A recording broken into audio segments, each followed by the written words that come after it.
เบิ่งยามใดก็มีแต่เจเบิ่งหลายก็ย่านสุเจ้าสิเบื่อนี่ก็เลยเปลี่ยนแนวมาทอดกินกับข้าวเหนียวฮ้อนๆจังซี่นะเข้ากันเด้มื้อนี้หลังจากที่กลับลงมาแต่ตัดยาแรกก็ว่าสิบ่ได้ตัดแล้วทุกคนก็ย้อนว่ามื้อวานนี่นะฝนตกแห้งเอาแท้เอาว่าเมื่อตอนบ่ายหั่นน่ะคิดว่ามื้อแรงนี่คือสิบ่ได้ตัดสิบ่ได้ยางเลยถามพ่อว่าสิได้ตัดอยู่บ่มื้อแรงพ่อก็บอกว่าบ่ส่งดอกว่าซั่นคือสิบ่แห้งฝนน่ะมันตกแห้งทุกคนแล้วก็ตกโดนพอน้ำในหน้าห้องลิงจนสิท่วมทุกคนมันตกแห้งหลายมันระบายบ่ทันก็ฟังเบิ่งก่อนพ่อว่าบางทีดึกๆเที่ยงคืนตีหนึ่งแล้วมันแห้งก็ได้ย้อนอีหลีทุกคน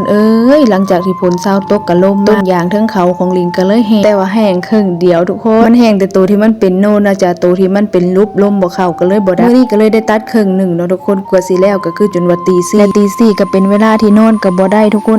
หนึ่งข้าวก็บ่ได้มันดึกพอหนึ่งไว้หลายก็เพื่อสิได้กินกันจนว่าเย็นเบิดก็เลยแจ้งหูแจ้งตาจังได้ข้างหวดข้าวเนาะกับข้าวเช้ามื้อนี้ก็เป็นเมนูทอดไข่นี่ล่ะเมนูง่ายๆสำหรับคนพาวคนเร่งตอนแรกก็ว่าสิตำหมักถั่วนำเด้ทุกคนถามพ่อกินบ่ตำพ่อบอกว่าเจ็บท้องเข้าห้องน้ำหลายรอบอยู่ว่าซั่นก็บ่ตำเนาะทอดไข่แล้วก็เฮ็ดแจ่วจ้ำกับพ่อก็โอเคเนาะจากไข่เนี่ยแต่เราอยู่ง่ายกินแล้วทอดไข่กันแล้วทุกคนทอดไข่กินกับข้าวเหนียวฮ้อนๆจังซี่ก็แซ่บคือกันผู้ใดมักกินแบบนี้คือกันอยู่บ่ลืมไปเนาะทุกคนมื้อนี้บ่ได้มีแต่ทอดต้มหอยหอมนำเนาะจ้ะพ่อเป็นคนต้ม